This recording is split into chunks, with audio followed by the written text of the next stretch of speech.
ध्याये नित्यं महेशं रजतगिरिनिभं चारुचन्द्रावतंसं रत्नाकल्पोज्ज्वलांगं परशुमृगवराभीतिहस्तं प्रसन्नं पद्मासीनं समन्तात् स्तुतममगणैर्व्याघ्रकृतं वशानं विश्ववन्द्यं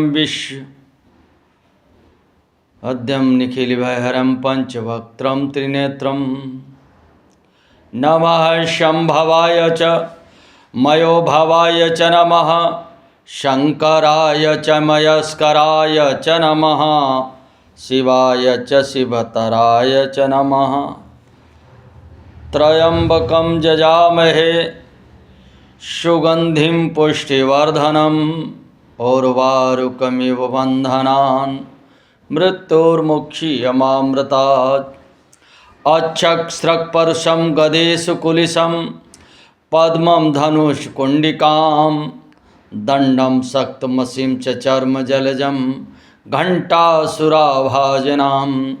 शूलं पाशुसुदर्शने च दधतीं हस्तैः प्रसन्नाननां सेवै शैरिविमर्दिनी महिमा लक्ष्मी सरोजि स्थिताम् ॐ या देवी सर्वभूतेषु मातृरूपेण संस्था नमस्तस्यै नमस्तस्यै नमस्तस्यै नमो नमः नमः पार्वतीपते हर हर हर महादेव। भगवान शिव अनंत हैं। क्या?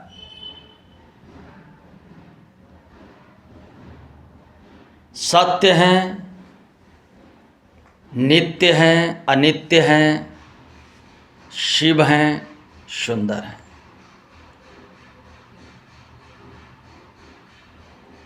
सत्यम शिवम सुंदरम, वो शिव सत्य है, कल्याणकारी मंगलकारी है और सुंदर भी है। किसी देवता के आगे नहीं लिखता है। भगवान नारायण के लिए लिखा जाए सच्चिदानंद रूपाय, वो सच्चिदानंद आनंद के स्वरूप हैं। लेकिन भगवान शिव के लिए क्या? सत्यम शिवम सुंदरम, अनंत है। भगवान शिव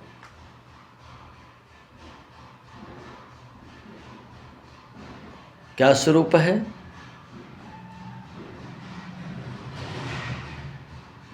सत्य है, शिव है, सुंदर। सत्यम शिवम सुंदरम।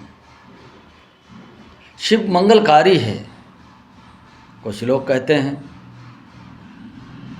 अड़भंग स्वरूप, अवधूत स्वरूप, अघोर स्वरूप, विकराल स्वरूप।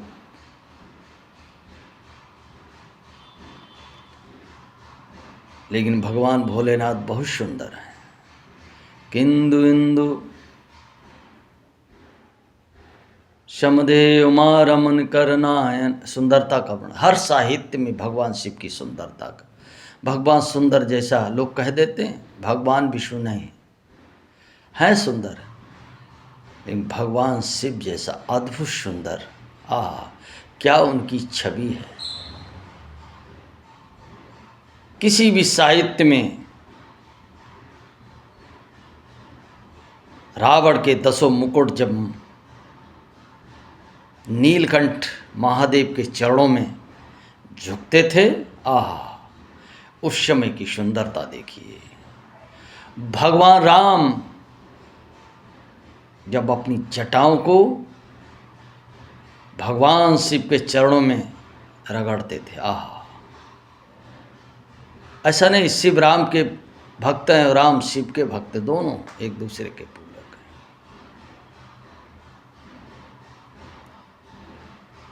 शिव महाकालों के भी काल हैं।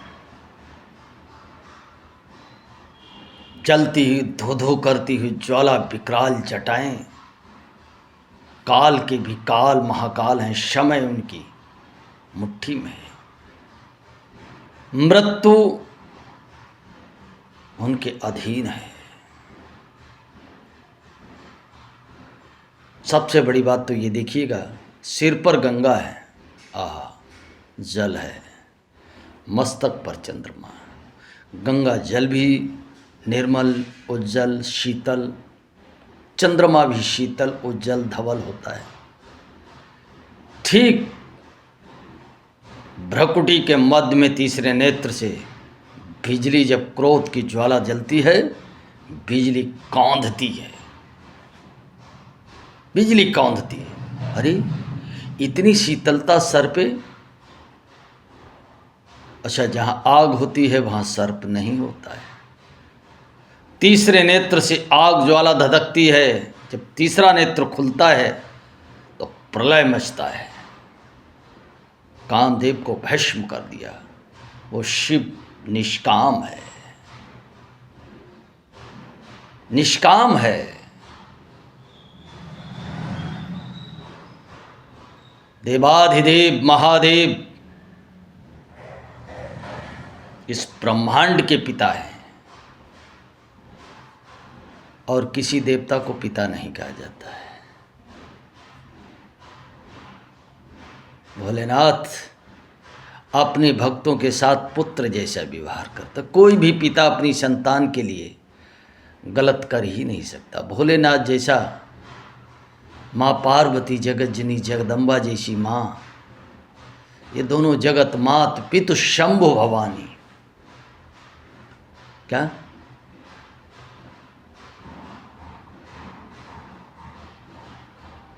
अवढ़र हैं, अवधूत हैं, अड़भंग हैं, भांग धतूरा। सोचिए आप, शमशान में रहने वाला वो क्या होता है? भगवान शिव स्वयं ब्राह्मण हैं, क्योंकि वेदों की ऋचाएँ उन्हीं से जन्म लेती। पूरा यजुर्वेद उन्हीं में है। हिरण्यवाहावे सेनान्य दिशांच पतये नमो नमो वृक्षेभ्यो हरिकेशभ्य, पूरी प्रकृति उन्हीं में समाई है। भोलेनाथ जो विशाल है, वही उसी में तो करुणा भाव, करुणावतारम। इतना बड़ा देव और वो भी करुणा के अवतार। अरे एक क्षण भी उनका ध्यान करो तुरंत प्रसन्न हो। और एक भक्त तो उनके मंदिर का घंटा उतारने के लिए वो उनके ऊपर ही चढ़ करके घंटा उतारने लगा। भोलेनाथ प्रसन्न होकर प्रकट हो गए।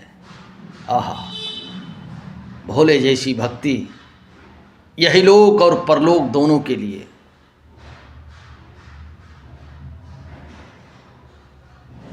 महाकाल हैं, करुणा के सागर हैं, साक्षात प्रेम के सागर हैं। इसलिए तो सब पे कृपा करते हैं, सबको वरदान देते। दैत्य भगवान शिव की जब बारात, भाई हुआ क्या था, दक्ष प्रजापति के यहाँ माँ सती जी गईं और वहाँ जाकर के देखा भोलेनाथ का कहीं स्थान नहीं।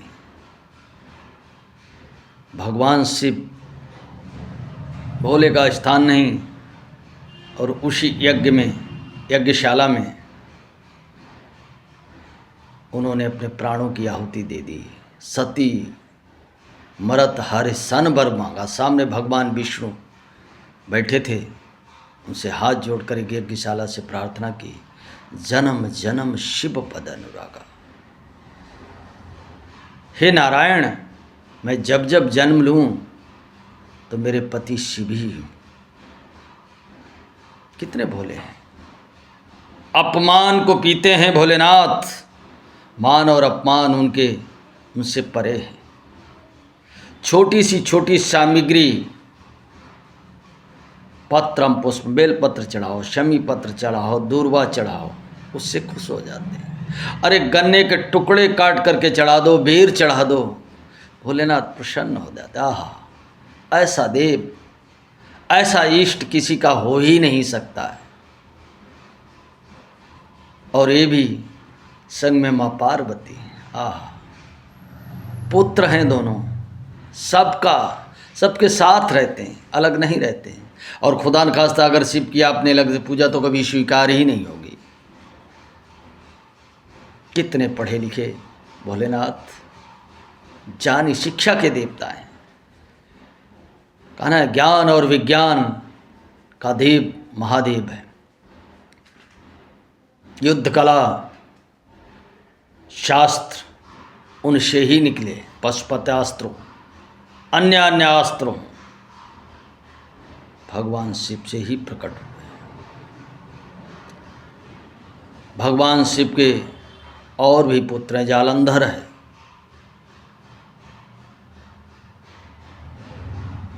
भगवान शिव के उपासक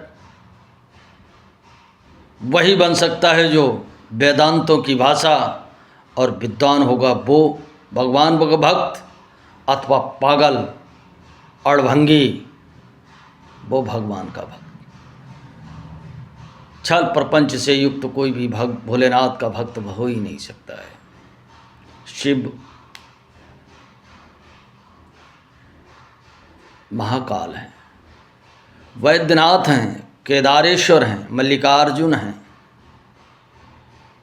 शिव सोमनाथ हैं, सत्यम शिवम सुंदरम। इसीलिए तो सत्य है, कहीं से भी असत्य नहीं। देव धनुष नर नाग खग प्रेत पितर गंधर्व दैत्य दानव राक्षस बेताल पिशाच डाकिनी शाकिनी ऋषि मुनि सभी उनके आगे कैलाश जहाँ निवास, नंदी भृंगी श्रृंगी ये उनके गण हैं। कैलाश गणों की छावनियों से भरा पड़ा है। भोलेनाथ माँ पार्वती के साथ नित्य प्रत कैलाश पर अपने गणों के साथ बैठते हैं, नित्य प्रत।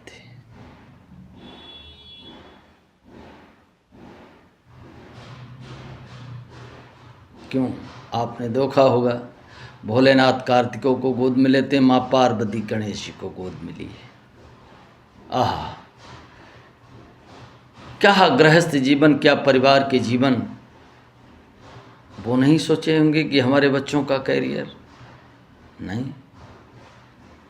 भाई जनरल बना देवताओं की सेना का बड़ा पुत्र कार्तिकेय कुमार स्वामी। इसलिए पूरब से पश्चिम विश्व में कोई भी व्यक्ति किसी न किसी रूप में शिव की उपासना करता है। शिव जैसा सद्गुरु, शिव गुरु हैं क्या? द्यूज का चंद्रमा टेढ़ा होते हुए मस्तक पर कितना शोभायमान है। आहा, जटाएं बिखरी हुई, गंगा जी जटाओं से बहती हुई, और भोलेनाथ नित्य प्रति शव